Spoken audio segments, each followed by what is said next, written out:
मित्रांनो, लॉ सीईटीची तयारी तुम्हाला सुरू करायची आहे, पण कुठून या अभ्यासाला सुरुवात करावी हेच तुम्हाला समजत नाहीये, तर हा व्हिडिओ शेवटपर्यंत नक्की पहा. कारण आजच्या या व्हिडिओमध्ये आपण 10 महिन्याची स्टडी स्ट्रॅटेजी डिस्कस करणार आहोत. त्यामध्ये रोज किती वेळ अभ्यास करावा, प्रत्येक महिन्यात कोणते टॉपिक्स पूर्ण करावेत आणि 99 पर्सेंटाइल्स मिळवण्यासाठी कोणती तयारी करावी, यावरती आपण डिटेल डिस्कशन करणार आहोत. त्यासोबतच तुम्ही 3 इयरचे विद्यार्थी असू द्यात किंवा 5 इयरचे विद्यार्थी असू द्यात, ही संपूर्ण स्ट्रॅटेजी तुमच्यासाठी फायद्याची ठरणार आहे.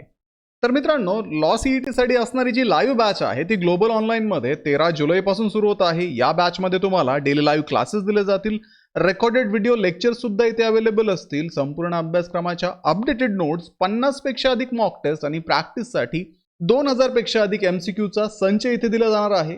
या बॅचला जॉईन करण्यासाठी प्ले स्टोअरवरती जाऊन तिथे ग्लोबल ऑनलाईन ॲप डाउनलोड करा. त्यामध्ये रजिस्टर करून महाराष्ट्र लॉ सीईटी 3 इयर किंवा 5 इयर 2027 हा कोर्स सर्च करून एनरोल करू शकता. आणि जर तुम्हाला जॉईनिंगमध्ये काही अडचण येत असेल तर स्क्रीनवरती दिलेल्या नंबर्सवरती आजच कॉन्टॅक्ट करा आणि ही बॅच जॉईन करून महाराष्ट्रातल्या टॉपच्या कॉलेजेसमध्ये ॲडमिशन घेण्याची तयारी अगदी आत्तापासूनच सुरू करा. तर सुरुवातीला आपण या परीक्षेचा पॅटर्न समजून घेऊयात. कारण कुठल्याही परीक्षेचा अभ्यास सुरू करताना ती परीक्षा कुठल्या पद्धतीने होते, किती मार्कांची ती परीक्षा असते, हे माहिती असणं खूप गरजेचं आहे. तर या परीक्षेमध्ये तुम्हाला टोटल 120 प्रश्न विचारले जातात आणि 120 मिनिटांमध्येच हा संपूर्ण पेपर तुम्हाला सॉल्व्ह करायचा असतो. तसेच हा पेपर ऑनलाईन स्वरूपाचा असतो आणि इथे कुठल्याही प्रकारची निगेटिव्ह मार्किंग सिस्टीम नसून याची डिफिकल्टी लेवल ही मॉडरेट असते. पण अभ्यासाची व्यवस्थित स्ट्रॅटेजी नसल्यामुळे किंवा व्यवस्थित स्टडी मटेरियल नसल्यामुळे अनेक विद्यार्थी ही परीक्षा क्रॅक करू शकत नाही. तसेच विद्यार्थी मित्रांनो, या परीक्षेमध्ये कॉम्पिटिशन करत असताना तुमच्याकडे स्पीड असणं गरजेचं आहे, सोबतच तुमची ॲक्युरेसी खूप चांगली असणं गरजेचं आहे. तर आणि तरच तुम्ही ॲव्हरेज विद्यार्थ्यांपेक्षा चांगले मार्क्स मिळवू शकता. आता जर या परीक्षेचा आपण सिलेबस पाहिला तर लीगल ॲप्टिट्यूड आणि लीगल रिझनिंग हा विषय 3 इयर सीईटीमध्ये 24 मार्कला विचारला जातो. 5 इयर सीईटीमध्ये 32 मार्कला याच्यावरती प्रश्न येतात. General knowledge with current affairs 3 year CET 32 आणि 5 year CET 24 mark. Logical and analytical reasoning 3 year CET 24 आणि 5 इयर सीईटी 32 मार्कला इथे प्रश्न येतात. इंग्लिश लँग्वेज हा विषय 3 इयर सीईटीमध्ये 40 मार्कला आहे आणि तोच 5 इयर सीईटीमध्ये 24 मार्कला आहे. तसेच बेसिक मॅथमॅटिक्सच्या बाबतीत आपण जर पाहिलं तर 3 इयर सीईटीमध्ये कुठल्याही प्रकारचे मॅथमॅटिक्सचे प्रश्न नसतात, फक्त मॅथमॅटिकल रिझनिंग इथे विचारली जाते. पण 5 इयर सीईटीमध्ये 8 मार्कला तुम्हाला कोर मॅथमॅटिक्स विचारलं जातं. या सर्व विषयांवरती ग्लोबल ऑनलाईनच्या लाईव्ह बॅचेसमध्ये तुमचे लेक्चर्स होतात आणि तुम्हाला परीक्षेसाठी रेडी केलं जातं. या परीक्षेचा अभ्यास जर सुरू करायचा असेल तर सुरुवातीचे 1-2 महिने जे आहेत तिथे तुमचा बेस तुम्ही मजबूत करणं गरजेचं आहे.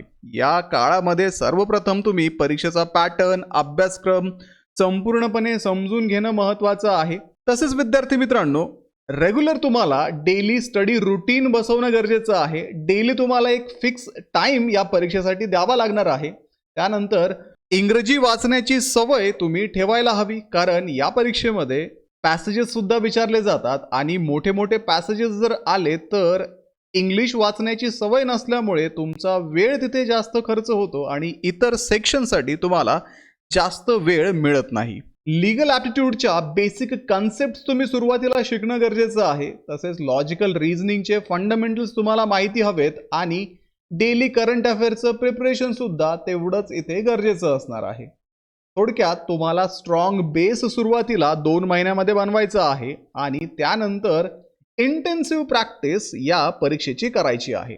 पुढे 3ऱ्या आणि 4थ्या महिन्यामध्ये तुम्हाला सिलेबस कव्हर करायचा आहे. संपूर्ण अभ्यासक्रम इथे पूर्ण करण्यावरती तुम्हाला भर द्यायचा आहे.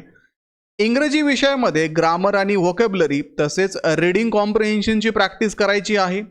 लीगल ॲप्टिट्यूडमधले सगळे महत्त्वाचे जे टॉपिक आहे ते समजून घेणं गरजेचं आहे. त्यानंतर लॉजिकल रिझनिंगमधील प्रत्येक प्रकाराचा तुम्हाला सराव करणं गरजेचं आहे, कारण लॉजिकल रिझनिंगमध्ये वेगवेगळ्या प्रकारच्या टॉपिकवरनं इथे प्रश्न येतात. प्रत्येक टॉपिकसाठी वेगवेगळ्या ट्रिक्स असतात आणि या ट्रिक्स तुम्ही इथे समजून घेणं गरजेचं आहे. मग त्याच्यामध्ये MCQ ची रेग्युलर प्रॅक्टिस करणं असेल, सेक्शन वाईज मॉक टेस्ट देणं असेल, या सर्व गोष्टींच्या माध्यमातून तुम्हाला 3ऱ्या आणि 4थ्या महिन्यामध्ये या CETचं प्रिपरेशन करणं गरजेचं आहे.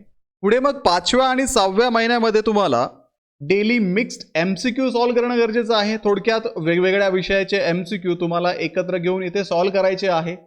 सेक्शनल मॉक टेस्ट त्यासोबत द्यायचे आहेत. वाचण्याचा जो स्पीड आहे तो इम्प्रूव्ह करण्यावरती इथे भर द्यायचा आहे. त्यासाठी रेग्युलरली इंग्लिश न्यूजपेपर वाचण्याची सवय ठेवा. सोबतच 3ऱ्या-4थ्या महिन्यामध्ये, 1ल्या-2ऱ्या महिन्यामध्ये जे टॉपिक तुम्ही प्रॅक्टिस केलेले आहेत ते टॉपिक्स तुम्ही इथे रिवाइज करायला सुरुवात करा. त्यासोबतच तुम्ही कुठल्या एरियामध्ये कमी पडताय, कुठला टॉपिक, कुठला सेक्शन तुम्हाला अवघड जातोय तो तुम्ही इथे ओळखणं गरजेचं आहे आणि त्याच्यावरती जास्त फोकस इथे करा, जेणेकरून तुमचे सर्व जे सेक्शन आहेत ते कव्हर होतील. सोबतच तुम्हाला तुमची ॲक्युरेसी वाढवायची आहे आणि स्पीड सुद्धा मेंटेन करायचं आहे. पुढे मग 7व्या आणि 8व्या महिन्यामध्ये तुम्हाला फुल लेंथ मॉक टेस्ट द्यायला सुरुवात करायची आहे. ग्लोबल ऑनलाईनच्या लाईव्ह बॅचमध्ये तुम्हाला 10 पेक्षा अधिक फुल लेंथ मॉक टेस्ट दिल्या जातात. प्रत्येक मॉक टेस्ट तुम्ही व्यवस्थित तुम्ही अनालाइज करायची आहे. कुठल्या प्रकारचे प्रश्न तुम्हाला सॉल्व्ह करण्यामध्ये अडचण येत आहे, कुठल्या प्रकारच्या प्रश्नांसाठी तुम्हाला जास्त वेळ खर्च होत आहे, या सर्व गोष्टींवरती फोकस करायचा आहे आणि तिथे तुम्हाला नेसेसरी ॲडजस्टमेंट करायच्या आहेत, जेणेकरून ज्यावेळेस तुम्ही परीक्षेला जाल त्यावेळेस तुमची धावपळ होणार नाही, घाई होणार नाही आणि तुमच्याकडनं प्रश्न चुकणार नाहीत. सोबतच टाइम मॅनेजमेंट सुद्धा तुम्हाला इथे इम्प्रूव्ह करणं गरजेचं आहे. कारण ज्यावेळेस तुम्ही मॉक टेस्ट देता त्यावेळेस त्या मॉक टेस्ट ह्या टाइम्ड असाव्यात, एका फिक्स टाइममध्ये. म्हणजे थोडक्यात जर तुम्ही फुल लेंथ मॉक टेस्ट देत असाल तर 120 मिनिटामध्ये तुमचे 120 प्रश्न सॉल्व्ह व्हायलाच पाहिजे आणि त्यासाठी तुम्हाला नेसेसरी ॲडजस्टमेंट तुमच्या स्ट्रॅटेजीमध्ये तिथे करावे लागतील. सोबतच प्रिव्हियस इयरचे जे क्वेश्चन पेपर आहेत ते तुम्हाला स्टडी करायचे आहे. करंट अफेअर्सचं रेग्युलर रिव्हिजन ठेवायचं आहे. तसेच 7व्या आणि 8व्या महिन्यामध्ये तुम्हाला या परीक्षेसाठी फायनल प्रिपरेशन सुरू करायचं आहे. शेवटी मग 9व्या आणि 10व्या महिन्यामध्ये फक्त रिव्हिजनवरती तुम्हाला फोकस करायचं आहे आणि परीक्षेसाठी इथे रेडी राहायचं आहे. त्यासाठी तुमचा सिलेबस हा मल्टिपल टाइम रिवाइज होणं गरजेचं आहे. त्यानंतर frequently full length mock test तुम्ही इथे द्या. सोबतच तुमचे जे वीक टॉपिक्स आहेत त्या वीक टॉपिक्सवरती जास्त फोकस करा. लीगल प्रिन्सिपल्स असतील, वोकॅब्युलरी असेल, करंट अफेअर असेल, याच्यावरती जास्त फोकस करा. अभ्यासामध्ये कन्सिस्टन्सी आणि कॉन्फिडन्स इथे एक्झामच्या दिवसापर्यंत तुम्हाला ठेवायचं आहे. कारण जर इथे तुम्हाला ओव्हर कॉन्फिडन्स आला तर ऐन वेळेस परीक्षेमध्ये स्कोरिंग करता येणार नाही. थोडक्यात एक्झामसाठी तुम्हाला 9व्या आणि 10व्या महिन्यापर्यंत फुल्ली प्रिपेअर व्हायचं आहे आणि तुमचा कॉन्फिडन्स इथे मॅक्सिमम हवा, ओव्हर कॉन्फिडन्स तुम्हाला इथे यायला नको. ठीक आहे, तर अशा पद्धतीने तुम्ही या 10 महिन्यामध्ये या CETचं प्रिपरेशन करू शकता. त्यासाठी रेग्युलर प्रॅक्टिस ठेवा, कन्सिस्टन्सी ठेवा, तरच तुम्हाला या परीक्षेसाठी व्यवस्थित प्रिपरेशन करता येईल. आता विद्यार्थी मित्रांनो, हे प्रिपरेशन करण्यासाठी ग्लोबल ऑनलाईनचे बुक सुद्धा आता Amazonवरती आणि तुमच्या जवळच्या पुस्तक विक्रेत्याकडे अवेलेबल आहेत. या बुक्समध्ये तुम्हाला संपूर्ण थिअरी सोप्या शब्दामध्ये कव्हर करून दिलेली आहे. सोबतच तुम्हाला ॲक्च्युअल प्रिव्हियस इयरचे क्वेश्चन्स दिलेले आहेत.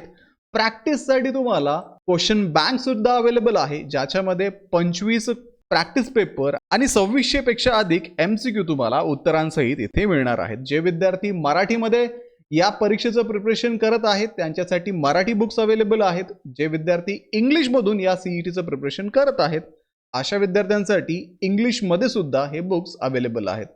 तर अशा पद्धतीने या CETचं प्रिपरेशन करा. सोबतच ग्लोबल ऑनलाईनची लाईव्ह बॅच जॉईन करायला विसरू नका. ती 13 जुलैपासून सुरू होत आहे. व्हिडिओला लाईक करा, तुमच्या मित्रांना हा व्हिडिओ शेअर करा. ग्लोबल ऑनलाईनला आत्ताच सबस्क्राईब करून ठेवा. भेटूया पुढच्या व्हिडिओमध्ये. तोपर्यंत एक्झामचं प्रिपरेशन सुरूच ठेवा.